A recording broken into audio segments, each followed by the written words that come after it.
പ്രേംലാലെ, ഓല, Uber പോലുള്ള app അധിഷ്ഠിത taxi സേവനങ്ങൾക്ക് ബദലായി കേന്ദ്ര സർക്കാർ അവതരിപ്പിക്കുന്ന ഭാരത് ടാക്സി അടുത്ത വർഷം, അതായത് ജനുവരി 1 മുതൽ നിരത്തിലിറങ്ങാൻ പോവുകയാണ്. കാറുകൾ, ഓട്ടോറിക്ഷകൾ, ബൈക്കുകൾ എന്നിവയെല്ലാം ഈ സർവീസിലൂടെ ലഭിക്കുമെന്നും സർവീസിന് മുന്നോടിയായുള്ള എല്ലാ തയ്യാറെടുപ്പുകളും നടത്തിയതായി കേന്ദ്ര സർക്കാർ ഔദ്യോഗികമായി അറിയിക്കുകയും ചെയ്തിട്ടുണ്ട്. സ്വാഭാവികമായിട്ടും ഈ ബഹുരാഷ്ട്ര കുത്തകകളായ ഓല, യൂബറിനുള്ള ഒരു തിരിച്ചടിയാവില്ലേ കേന്ദ്ര സർക്കാരിന്റെ ഈ പുതിയ നീക്കം? തുഫയിലെ അങ്ങനെ തന്നെ പറയണം. കാര്യം ഈ ഓല, യൂബർ തുടങ്ങിയ ടാക്സികൾ അതിപ്പോ നമ്മുടെ നിരത്തിൽ സർവ്വസാധാരണമാണ്. വലിയൊരു വിഭാഗം ആൾക്കാർ അതിന്റെ സേവനം പ്രയോജനപ്പെടുത്തുന്നുണ്ട്. പക്ഷേ ഇത് വലിയൊരളവിൽ ഇതിന്റെ സേവനദാതാക്കളായ ഡ്രൈവർമാർ അല്ലെങ്കിൽ വാഹന ഉടമകൾക്ക് വലിയ സാമ്പത്തിക ചൂഷണം ഈ ഓല, യൂബർ ടാക്സി സർവീസുകൾ വഴി ഉണ്ടാകുന്നു എന്നുള്ളതാണ് അവരുടെ ആക്ഷേപം. വലിയ സാമ്പത്തികമായ മെച്ചമൊന്നുമില്ല. കാരണം ഇപ്പൊ നിലവിലുള്ള ഓല എന്ന് പറയുന്ന ഓൺലൈൻ ടാക്സിയില് നേരത്തെ ഉണ്ടായിരുന്ന കമ്മീഷൻ എന്ന് പറയുന്നത് 15 മുതൽ 30% വരെ മാത്രമാണ്.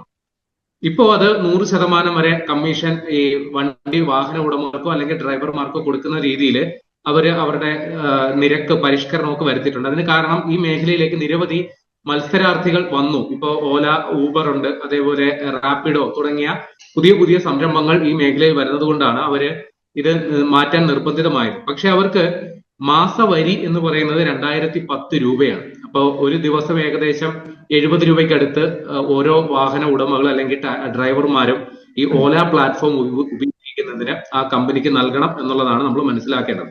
അത് മാത്രമല്ല, വലിയ രീതിയിലുള്ള സാമ്പത്തിക ലാഭം ഈ കമ്പനികൾ ഇന്ത്യയിൽ നിന്ന് നേടുന്നുണ്ട് എന്നുള്ളത് കൂടി നമ്മൾ അറിയണം. 2368 കോടി രൂപയാണ് കഴിഞ്ഞ സാമ്പത്തിക വർഷം ഓലയുടെ വരവ്. അതിന് മുമ്പത്തെ വർഷത്തിൽ ഏതാണ്ട് 3000 കോടി ആയിരുന്നതിൽ വലിയ കുറവ് ഇത്തവണ ഉണ്ടായാലും ഈ 2368 കോടി രൂപയുടെ വരുമാനം ഓല നമ്മുടെ ഇന്ത്യയിൽ നിന്ന് ഉണ്ടാക്കുന്നതെന്ന് മനസ്സിലാക്കണം. ഈ കഴിഞ്ഞ സാമ്പത്തിക വർഷത്തെ ലാഭം മാത്രം 250 കോടിയുമുണ്ട്. പക്ഷെ ഊബർ എന്ന് പറയുന്ന ടാക്സി കുറച്ചുകൂടി യൂസർ ഫ്രണ്ട്ലി ആണ്. കാരണം അത് 25 മുതൽ 40% വരെയാണ് കമ്മീഷൻ നിരക്ക് ഡ്രൈവർമാർക്ക് കൊടുക്കുന്നത്. പിന്നെ കഴിഞ്ഞ വർഷം ഏതാണ്ട് 3762 കോടി രൂപയുടെ വരുമാനം അവർക്കുണ്ട്. അത് മുൻ വർഷത്തേക്കാൾ 41% വർധനയാണെങ്കിൽ പോലും അവർക്കിപ്പോ 89 കോടിയുടെ നഷ്ടമാണ് ഇന്ത്യയിൽ നിന്നുണ്ടായത് എന്നുള്ളതാണ് കണക്ക്. അതിന്റെ കാരണം അവർ പല മേഖലകളിലേക്കും അവരുടെ നിക്ഷേപം വർദ്ധിപ്പിക്കുന്നത് കൊണ്ടാണ് അവർക്ക് ഈ അറ്റ ലാഭം കിട്ടാത്തത്. അപ്പൊ ഇത് നമ്മൾ പ്രത്യക്ഷത്തിൽ മനസ്സിലാക്കേണ്ടത് ഈ മേഖല വലിയ രീതിയിൽ സാമ്പത്തികം ഉണ്ടാക്കുന്ന ഒരു മേഖലയാണ്. അതുകൊണ്ട് തന്നെ ഇത് ബഹിരാഷ്ട്ര കമ്പനികൾ ആയതുകൊണ്ട് തന്നെ ഇന്ത്യയിലെ സമ്പത്ത് അവർ മറ്റു രീതിയിൽ നമ്മുടെ വിദേശത്തേക്ക് പോകുന്നു എന്നുള്ളത് കൂടി മനസ്സിലാക്കണം. കൂടാതെ ഈ ഓൺലൈൻ പ്ലാറ്റ്ഫോമുകളൊക്കെ സർജ് പ്രൈസിംഗ് എന്ന് പറയുന്ന ഒരു സംഭവമുണ്ട്. അതായത് തിരക്കേറിയ സമയങ്ങളിലും ഉത്സവകാലങ്ങളിലുമൊക്കെ ഇതിന്റെ നിരക്ക് അത് മാറിക്കൊണ്ടേയിരിക്കുന്ന നിരക്കായിരിക്കും, ഫിക്സഡ് റേറ്റ് അല്ല.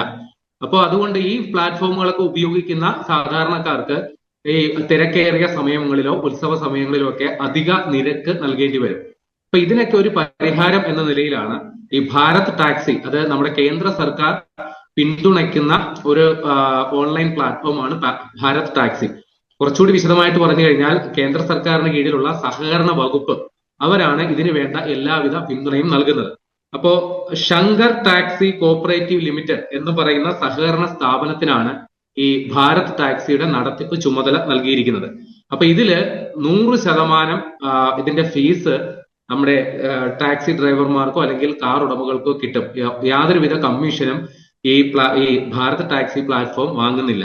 പകരം ഇവര് നമ്മൾ ഈ മറ്റുള്ള ഓൺലൈൻ പ്ലാറ്റ്ഫോമുകളൊക്കെ മാസവരി കൊടുക്കണമെങ്കിൽ ഇതില് സേവന ദാതാവായി മാറുന്നതിന് വേണ്ടിയിട്ട് നമ്മൾ ഈ സഹകരണ സ്ഥാപനത്തിന്റെ ഓഹരി ഉടമകളായി മാറുക, അല്ലെങ്കിൽ ഈ കമ്പനിയുടെ ഉടമകളായി ഓരോരുത്തരും ഈ ഭാരത് ടാക്സി ഉപയോഗിക്കുന്ന ഓരോ കാർ ഉടമകളും മാറുക എന്നുള്ളതാണ് ഇതിന്റെ അടിസ്ഥാനം. അപ്പൊ ഇതില് ഇത് ഉപയോഗിക്കുന്ന കാർ ഉടമകളെയോ അല്ലെങ്കിൽ ടാക്സി ഡ്രൈവർമാരെയോ അവർ സാരഥി എന്നായിരിക്കും വിശേഷിപ്പിക്കുക. അപ്പൊ ഓരോ സാരഥിമാർക്കും 80 മുതൽ 100% വരെ ഇവർക്ക് തുക കളക്ട് ചെയ്യാം. കമ്മീഷൻ തീരെ ഇല്ല എന്നും പറയുന്നുണ്ട്. പിന്നെ മറ്റൊരു സംഗതി, ഇത് കൂടുതൽ സുതാര്യമാണ് ഇതിന്റെ നിരക്ക് ഘടനയൊക്കെ. കാര്യം എത്ര 1 കിലോമീറ്റർ മുതൽ ഇത്ര കിലോമീറ്റർ വരെ അതിന്റെ ഫിക്സഡ് റേറ്റ് ആണ്. അതിന് നേരത്തെ പറഞ്ഞതുപോലെ തിരക്ക് കൂടിയത് കൊണ്ടോ ഉത്സവകാലം പ്രമാണിച്ചോ അങ്ങനെ നിരക്ക് വർധനവ് ഉണ്ടാകില്ല. യാത്രക്കാർക്ക് അവരുടെ പോക്കറ്റിന് ഇണങ്ങുന്ന സംരംഭമായിരിക്കും ഇതുള്ളതാണ് മനസ്സിലാക്കാൻ കഴിയുക. പിന്നെ ഡൽഹിയിൽ ഇപ്പോൾ തന്നെ വരുന്ന ജനുവരിയിലാണ് ഇത് ലോഞ്ച് ചെയ്യുമെങ്കിൽ പോലും ഡൽഹിയിൽ മാത്രം 56,000-ഓളം പേർ ഇതിനോടകം തന്നെ ഭാരത് ടാക്സി അതിന്റെ ആപ്പ് ഇതിനോടകം തന്നെ ഡൗൺലോഡ് ചെയ്ത് രജിസ്റ്റർ ചെയ്ത് കഴിഞ്ഞു എന്നുള്ളതുകൂടി മനസ്സിലാക്കാം. അപ്പൊ ഇതിന് വലിയ സ്വീകാര്യത ഇതിനോടകം കിട്ടിയിട്ടുണ്ട്. അപ്പോൾ ഇത് ഒരേ സമയം നമ്മൾ കാറിൽ മാത്രമല്ല, ഓട്ടോറിക്ഷയുണ്ട്, ടൂ വീലർ ഉണ്ട്, പിന്നെ നേരത്തെ പരമ്പരാഗതമായ ഓൺലൈൻ ടാക്സി പ്ലാറ്റ്ഫോമിലും ഇത് ലഭ്യമാകും. ഇപ്പോ ഈ ഒരേ സമയം യാത്രക്കാരനും ഒരേ സമയം ഡ്രൈവർക്കും സൗകര്യപ്രദമായ രീതിയിലാണ് ഇതിന്റെ കാര്യങ്ങൾ സംഘടിപ്പിച്ചിരിക്കുന്നത് എന്നുള്ളത് കൂടി ഇവർ അവകാശപ്പെടുന്നുണ്ട്. അപ്പോൾ തുടക്കത്തില് ഡൽഹിയിലാണ് ഇതിന്റെ ലോഞ്ച് എങ്കിലും കുറെ കഴിഞ്ഞ് ഏതാണ്ട് 20ഓളം നഗരങ്ങളിലേക്ക് ഉടനെ തന്നെ വ്യാപിക്കും. 2026 മാർച്ചിനുള്ളില് 20ഓളം നഗരങ്ങളില് ഈ ഭാരത് ടാക്സി സർവീസ് ആരംഭിക്കാനായിട്ടാണ് പരിപാടി. അപ്പൊ അതില് മുംബൈ ഉണ്ട്, പൂനെ ഉണ്ട്, ഭോപ്പാൽ തുടങ്ങിയ നഗരങ്ങളെല്ലാം ആ നഗരങ്ങളടക്കം 20 നഗരങ്ങളിലായിരിക്കും വരുന്ന മാർച്ചിനുള്ളിൽ ഈ സേവനം ലഭ്യമാകുക.